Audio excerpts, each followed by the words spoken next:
buenas tardes a todos. Estoy aquí para presentar a Ricardo Moyano porque lo conozco desde hace muchísimos años, desde nuestra juventud, que jugábamos torneos en el antiguo club de La Caja, que se llamaba entonces, abajo en la calle Luis Doreste Silva. Y aprendió a jugar al ajedrez en el entorno familiar. Posteriormente, bueno, como todos, en los colegios y una vez estás en esas competiciones escolares, pues pasas a las competiciones federadas.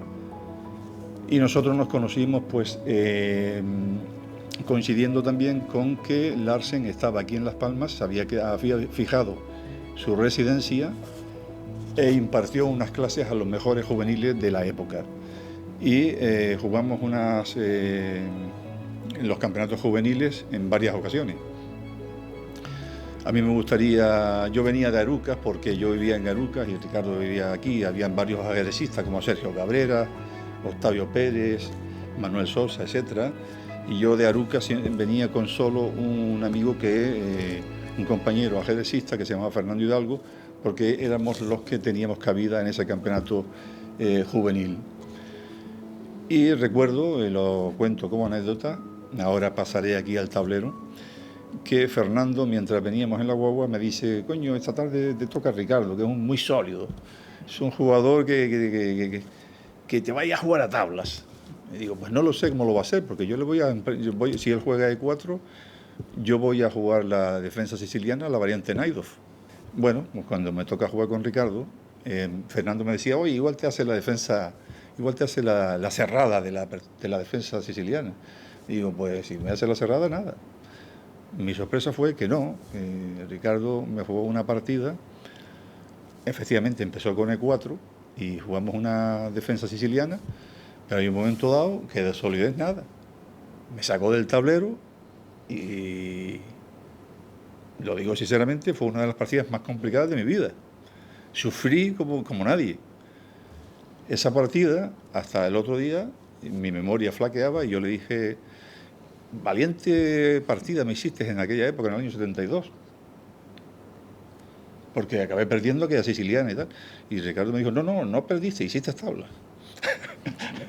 A base de luchar. Efectivamente, a base de luchar, pero fue una partida complicadísima. Digamos que me sorprendió muchísimo porque Ricardo no era su estilo no era un estilo combativo, agresivo en el tablero, sino más bien sólido, posicional, estratégico. Sin embargo, en esa partida pues me fui bastante sorprendido. A partir de ahí, bueno, pues nosotros continuamos con nuestras vidas, seguimos jugando al ajedrez, entramos con unos años más y Ricardo tuvo que empezar también su actividad estudiantil y se desplazó a la Universidad de La Laguna, donde ahí recibió una formación jurídica y en la mitad, y luego la otra mitad pues se fue a Valladolid, donde completó esa formación jurídica y donde se licenció, ¿no? Y posteriormente, terminado esa etapa de estudiante, pues Ricardo se vuelve, creo que viene para Las Palmas y empieza unas durísimas oposiciones a la judicatura, que finalmente termina aprobando e ingresando en la judicatura. Pero su gran labor de publicación es esta que estamos presentando hoy aquí, porque ya es el cuarto volumen y abarca, digamos, yo diría que la prehistoria y la historia del ajedrez gran canario, que es muy rica y muy abundante. Entonces, este tomo que vamos a presentar hoy, que él va a presentar hoy aquí, data del año 1930 a 1954, ¿no? Y bien, pues ahí digamos que son el principio de los jugadores los que impulsaron, digamos, el ajedrez en Gran Canaria, ¿no?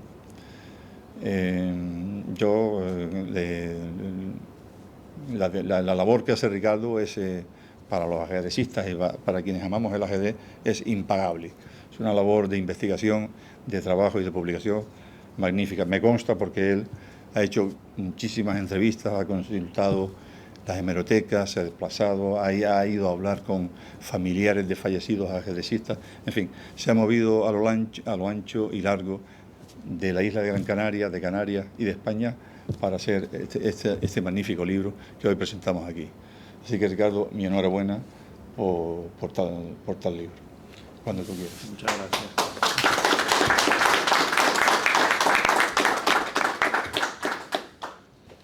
Pues muchas gracias, Pepe. Ha sido estupenda la presentación. Lo que nos une hoy, nos ha reunido es presentar este libro. Efectivamente, hace unos años, bueno, primero hice el blog este del que ha hablado Pepe, de exploraciones introversas, pero luego pues había mucha información en la hemeroteca.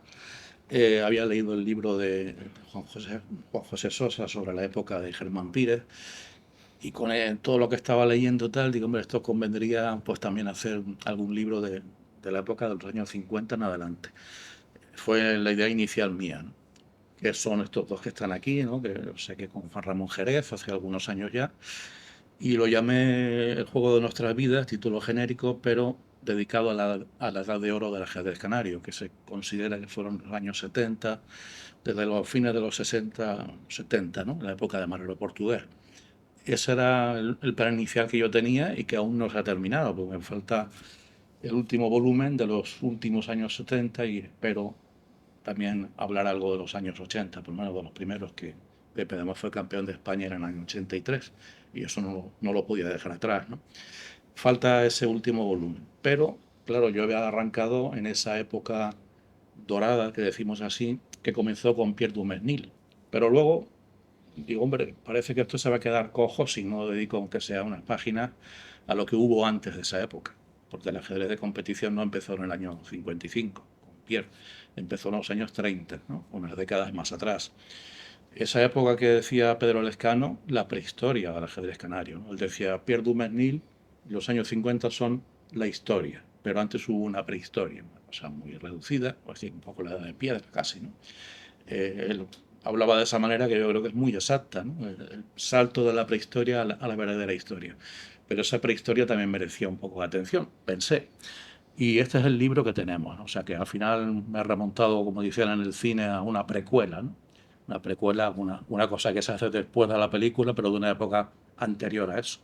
Entonces, después de hablar de los años 50 y 70, el último que ven ustedes allí es una segunda edición del 71-75, que es el último que había hecho.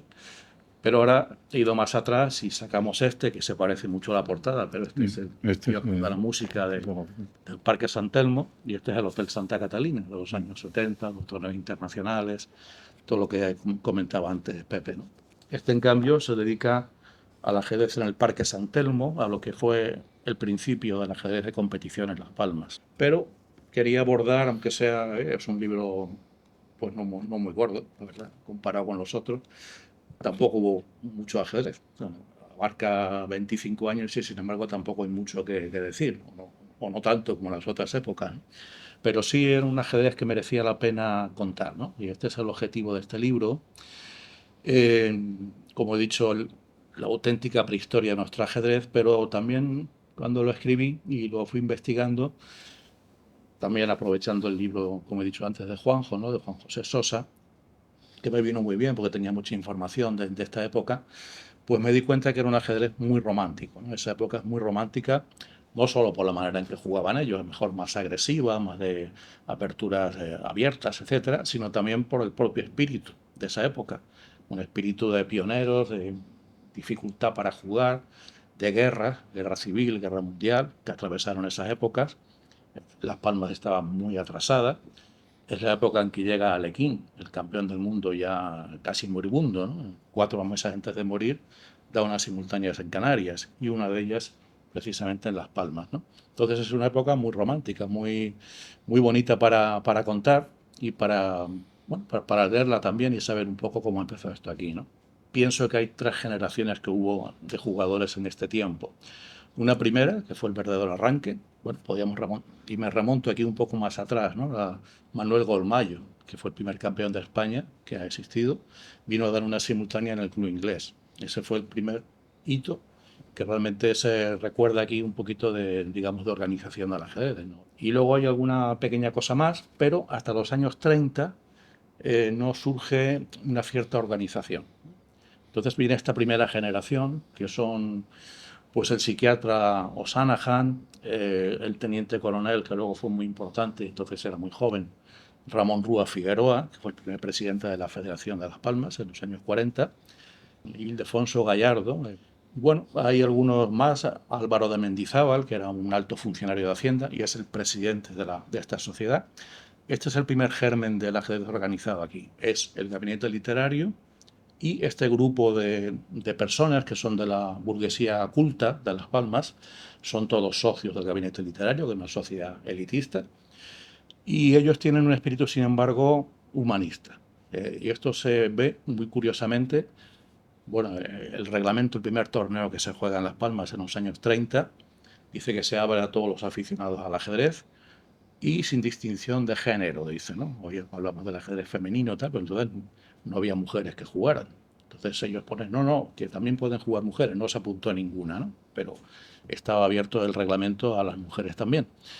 Y ellos toman una decisión muy bonita, que es no jugar en el propio gabinete. Organizan un gran torneo, pero lo hacen en un bar que estaba fuera del gabinete, para permitir que pudieran jugar jugadores que no fueran socios del gabinete, porque si no hubiera sido muy elitista. Y se apuntan, de hecho, pues unos 60 jugadores, una cifra muy alta. Bueno, ese es el primer hito de esta época, los años 30, pero viene una segunda generación, que son los jóvenes que están viendo ese torneo. Y ahí están Germán Pírez, está Miguel Navarro, que luego se marcha a Madrid, y está Luis Martínez Estupiñán. Y le llamábamos el veterano Estupiñán, el pelo blanco, parecía mayor de lo que era, realmente no era tan mayor, tenía 60 años en aquella época. Tenía razón de ser que le llamaran el veterano porque era el jugador que quedaba de los años 30 en activo. O sea, de esa primera época de los torneos de los años 30, que Germán Pírez fue el gran jugador de esos años, pues también estaba ahí, que era muy joven entonces. También estaba Luis Martínez Estupiñán, que luego se marcha a Barcelona, luego vuelve, en fin, tiene una vida un poco aventurera, emigra a América, vuelve otra vez. Pero bueno, nunca llegó a tener categoría de preferente, Estupiñán, pero siempre fue un jugador de primera fuerte, ¿no? Que estuvo jugando hasta el 88, que creo que fue su fallecimiento, estuvo siempre en activo. Y estos tres jugadores, Miguel Navarro, Germán Pírez y Luis Martínez Estupiñán, son la siguiente generación, que está en los años 30. Y llega un gran jugador valenciano, que era el doctor Lafora. En ese momento está en Fuerteventura y dice, oye, pero si este jugador ya jugó en Olimpiada, bueno, la selección española, y ha jugado torneos internacionales, y es un médico que vive en Fuerteventura, pues vamos a llamarle para que juegue aquí, ¿no? Y él también juega estos primeros torneos, ya era un jugador más veterano y con más nivel, pero Germán Pírez le hace frente y ahí llegamos ya un poco al típico combate, casi el Karpov-Kasparov de aquella época, ¿no? Que fue la lucha entre Pírez y Lafora, ¿no? Y eso pues dio un gran empuje al ajedrez en Las Palmas, porque aquello era una rivalidad muy fuerte y todo el mundo iba a ver las partidas. Entonces esta es la segunda generación, años 30, estos tres jugadores más el doctor Lafora, y en los años 40 llegarían, siempre pasa esto, ¿no? Llega gente joven que se pone a mirar cómo juegan los otros y se animan. Pues llegan ya Fernando Sagaseta y Pedro de Ezcano como los más importantes de esta nueva generación, y José Luis Gallardo, el hijo del histórico Ildefonso, ¿no? Estos tres más jóvenes son también hijos de la burguesía, porque todos ellos eran de clase media, pero tenían un pensamiento progresista o de izquierdas, ¿no? O sea, aunque vienen de un origen que no es popular o no es de clase obrera, pero sin embargo se identifican con ese espíritu. Entonces estos jóvenes son los que ahora impulsan el ajedrez y lo hacen en este sitio, en el kiosco de la música de San Telmo, ya no por lo tanto en el gabinete, sino que se trasladan, digamos, a un sitio donde todo el mundo puede jugar. Ha terminado la guerra civil en ese momento. Bueno, esto ha sido un desastre porque Germán Pírez, que era el mejor jugador, pues ha tenido que, bueno, combatía, era comunista, ¿no? Combatía en el ejército republicano, y al perder la guerra a la República tuvo que marcharse a Francia. De allí siguió combatiendo con el maquis contra el nazismo, y luego en el año 42 pues vuelve a Las Palmas. O sea, todavía en plena guerra civil no se conocían muy bien aquí sus antecedentes políticos, que la policía ya estaba un poco al loro, ¿no? Pero bueno, le dejan volver y él aquí pues promueve las actividades del Partido Comunista, pero se reincorpora al ajedrez. Pero la guerra civil ha partido por el eje al ajedrez de Las Palmas, ¿no? El doctor Lafora está exiliado aquí porque también ha sido condenado en un consejo de guerra. Quedan muy pocos jugadores. Entonces se ponen todos, se unen todos con el teniente coronel, ya es teniente coronel, en aquella época era teniente, en la época del gabinete, ahora es teniente coronel. Le dicen a Ramón Rúa Figueroa que aquí hay que hacer una federación de una vez, que ya acabó la guerra, estamos en plena guerra mundial todavía, pero España no está en guerra, y que hay que hacer algo y empezar a hacer una estructura. Entonces, estos jugadores, Ramón Rúa Figueroa y luego Pedro Lescano y Sagaseta, que están empezando a jugar y tal, pues empujan la creación de la federación. Y esto tiene lugar en el año 43, ahí se celebra el match entre el doctor Lafora y Pírez con el primer provincial de Las Palmas en juego. Lo gana Pírez, un poco de manera sorpresiva. Bueno, Pírez decía, lo gané porque el doctor Lafora era muy soberbio y se consideraba mejor que yo, y se desconcertó cuando le gané algunas partidas, y entonces empezó a jugar mal, ¿no? Bueno, se proclama primer campeón Germán Pírez. En el año 44 él va al Campeonato de España, a las semifinales. Es la primera vez que un canario va allí. Le firman un salvoconducto, le hacen todo lo posible para que vaya. A Ramón Rúa Figueroa lo que le importaba era el ajedrez, no la ideología. Pero va y va con la policía al lado del tablero. Decía, este es del Partido Comunista, este va a Madrid a hacer contactos con los comunistas y eso no lo vamos a permitir. Y no le dejaban hablar con nadie, ¿no? Entonces, Germán Pírez estaba jugando allí, pero muy nervioso porque tenía la policía al lado, él no podía hablar con nadie y juega bastante mal y no se logra clasificar para la final, pero fue el primer intento de un canario en el Campeonato de España, ¿no? Primero fue a las semifinales y logró ganar a Rico, que era un jugador asturiano muy, muy fuerte, ¿no? Bueno, otro hito de esta época fue la simultánea de Alequín, que cuento en el libro, ¿no? Alequín, volvemos un poco al pleito insular. La Federación de Tenerife, que era más activa en ese momento, convence a Alequín para que dé unas simultáneas en Tenerife, varios días. Y claro, como Alequín se desplaza allí, eso es una cosa tremenda, ¿no? Un campeón del mundo en activo que venga a Canarias, tiene que venir en barco, un viaje muy pesado. Y le dicen a Ramón Rúa, oye, y a Las Palmas no viene. ¿Aquí qué pasa? Que solo va a Tenerife. Y bueno, Ramón Rúa se mueve. Dice, hombre, pues por lo menos un día que venga aquí a dar una simultánea. Al final consiguen que venga, ¿no? Que venga un solo día y da una simultánea en el gabinete literario, ¿no? Por lo mejor que había del ajedrez de Las Palmas. Alequín era muy listo y todo Alequín sabía, porque conocía el ajedrez español totalmente, llevaba 2 años en España, sabía quién eran los que sonaban un poco y los que no. Y, por ejemplo, tenía marcados a Sagaseta y a Pires, que eran los dos mejores precisamente. Los dos pierden con él en la simultánea. Los únicos que logran hacer algo son Pedro Lescano, que hace una partida muy buena, casi gana, ¿no? Que fue una partida muy, muy complicada, de sacrificios y tal, y fue tablas. Hay algunas tablas más. Y Luis Martínez Tupiñán, el jugador de los años 30, el que hablé antes, es el que le gana con un error de Alequín. Claro, con Luis Martínez Tupiñán no se fijaba tanto, ¿no? O sea, él marcaba más a los más fuertes. Entonces, bueno, una simultánea que fue un hito en Las Palmas. Esto dio lugar a un reverdecimiento, renació el ajedrez que estaba un poco de capa caída y bueno, se creó una peña en el puerto y ya había, digamos, otro polo de ajedrez en Las Palmas. No solamente eran la burguesía, el gabinete literario, etcétera, sino que había un ajedrez en el puerto, en bares. Los hermanos Estupiñán jugaban ahí, ellos eran de la isleta, ¿no? Y crean ahí un club. Ahí, entonces se llamaban peñas, ¿no? No eran clubes sino peñas, unas pequeñas peñas que eran una habitación nada más, donde se jugaba un poco y ya está. Y ese es lo que se cuenta en este libro, porque a partir del año 46 hay otra vez otro decaimiento y se dice, oye, pues esto está volviendo a decaer, y se hace un torneo final en el Círculo Mercantil. Llaman a la Fora para que vuelva a jugar, que llevaba tiempo sin jugar, llaman a Pires, llaman a Estupiñán, juegan allí, Lescano, Sagaseta. Eso es un buen torneo, el año 46, pero ahí se termina. Pocos días después de eso, Germán Pires se casa y poco después de casarse, la policía va a su casa para detenerle. Dice, aquí se ha terminado ya esto del Partido Comunista y pasan información, y él se escapa por la ventana, se fuga y está un montón de años escondido en la isla por los campos y tal, ¿no? Pero claro, ya no puede jugar ni puede aparecer para nada. Al final lo pillan y lo meten en prisión, ¿no?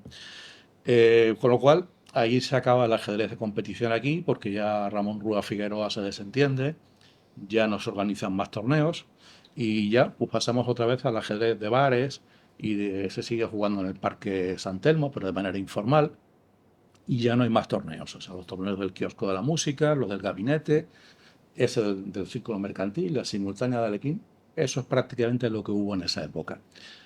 Y ahí estaban Lescano y Sacaseta jugando en el Parque San Telmo, y Juan Pedro Domínguez, Tomás Valido y algunos más que son los jóvenes ahora se acercan a mirar. Y un día se acerca a mirar Pierre Dumesnil, que acaba de llegar de Francia, ¿no? Lo acabo de decir antes. Y ahí es el momento en que ya entroncaríamos con el siguiente libro de los años 50, cuando renace el ajedrez aquí. O sea, después de esa época, entre el 46 y el 55, aunque no ha habido prácticamente nada, pues ya no hay prácticamente federación, no hay nada. Pues ya él llega y dice, bueno, pero aquí qué pasa, ¿no? Aquí ya no se hace nada porque ya la federación está inactiva. Y él dice, bueno, pues esto hay que volver a empezar de cero, ¿no? Y él empieza de cero pues en esos años 50. Muchas gracias a todos por haber venido a esta presentación y gracias a Ricardo por el nuevo libro.